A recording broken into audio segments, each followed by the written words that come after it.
നീ ഇപ്പൊ എന്നോടൊന്നും പറയാറില്ലല്ലോ. പക്ഷേ നിന്റെ ഉള്ളിൽ എന്തോ ഒരു ടെൻഷൻ ഉണ്ടെന്ന് എനിക്ക് മനസ്സിലായി. അതുകൊണ്ടാ ഞാൻ നിഖിലിനെ വിളിച്ച് കാര്യം തിരക്കിയത്.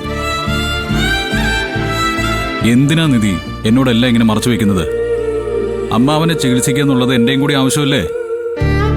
ഗൗതം വിളിച്ച കാര്യം നിഖില് പോലും എന്നോട് പറഞ്ഞില്ലല്ലോ. നിനക്ക് മാത്രമേ രഹസ്യങ്ങൾ പാടുള്ളുന്നുണ്ടോ?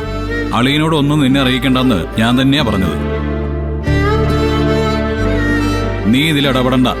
എനിക്ക് ചെയ്യാനുള്ളത് ഞാൻ ചെയ്യും.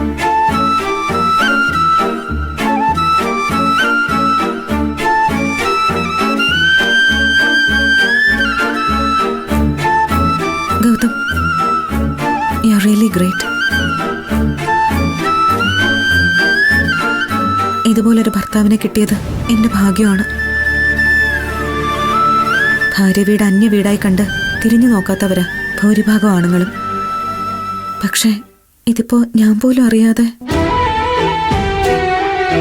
വേറൊന്നും കൊണ്ടല്ല, എപ്പോഴും ഓരോരോ കാരണങ്ങൾ പറഞ്ഞ് ഗൗതമിനോട് പൈസ ചോദിക്കാൻ വയ്യാത്തതുകൊണ്ട് ഞാനൊന്നും പറയാതിരുന്നത്. ഞാനിപ്പോ ഇങ്ങോട്ട് വന്നതും കുറച്ച് പൈസ നിഖിലിന്റെ അക്കൗണ്ടിലേക്ക് ഇട്ടുകൊടുക്കാൻ പറയാൻ തന്നെയാ. I love you Gautam.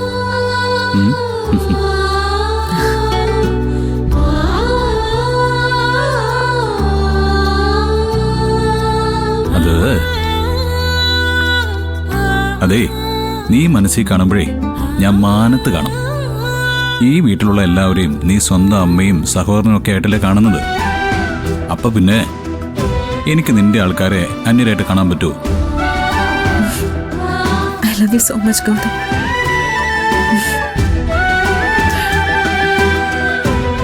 I love you to.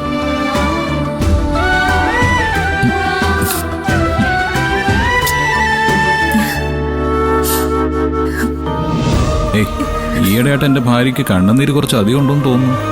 തൊട്ടതിനും പിടിച്ചതിനും ഒക്കെ കരച്ചിലാണല്ലോ. സന്തോഷം കൊണ്ട്. അത്രയ്ക്ക് സന്തോഷം ഉണ്ടെങ്കിലേ ആ പാല് വെച്ച് നീ തണുപ്പിക്കണ്ട, അതിങ്ങെടുക്ക്.